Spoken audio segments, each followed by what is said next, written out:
day, George Washington. It has been a long time. Indeed it has, Patrick Henry. Thank you for dropping by. You are welcome.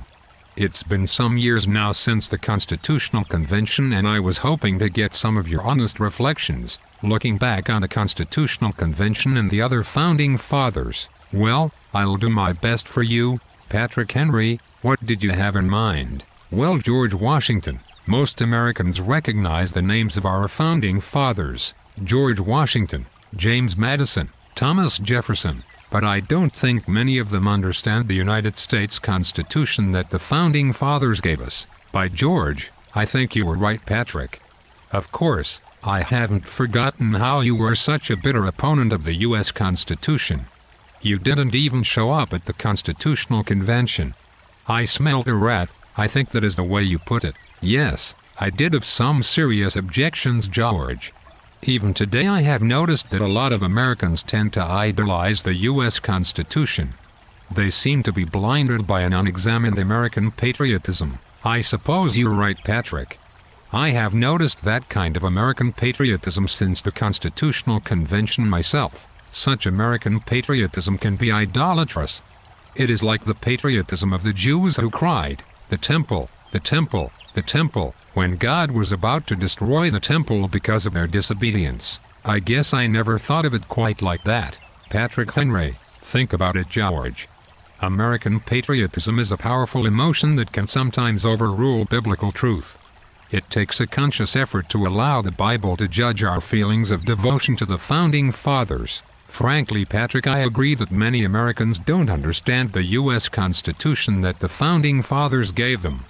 Most are not willing to challenge their innate prejudice. It sounds like you are admitting that the U.S. Constitution is less than perfect, George. I appreciate your honesty. This might be a good time to clear up a few other items that folks have been asking me about. I'll do my best, Patrick. Well, one thing I've been hearing a lot lately is folks saying that the United States Constitution is a Christian document. That is a myth, Patrick. The name of God isn't mentioned in the entire document.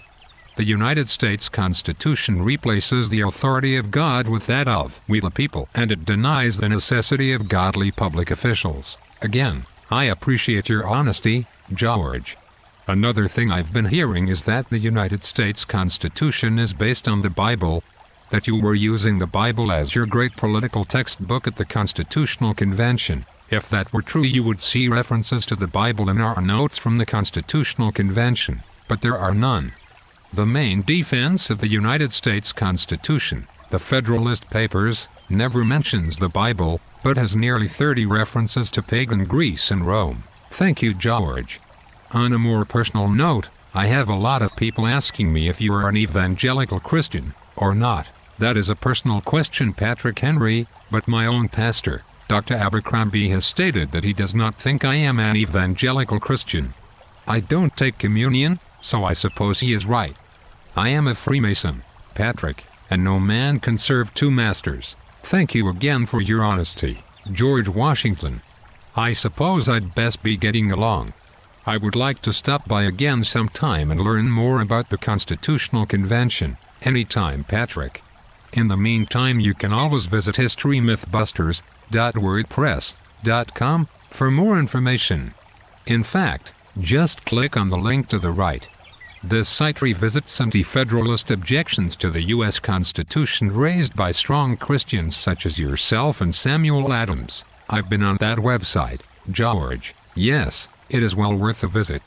Goodbye, Patrick Henry. So long, George Washington.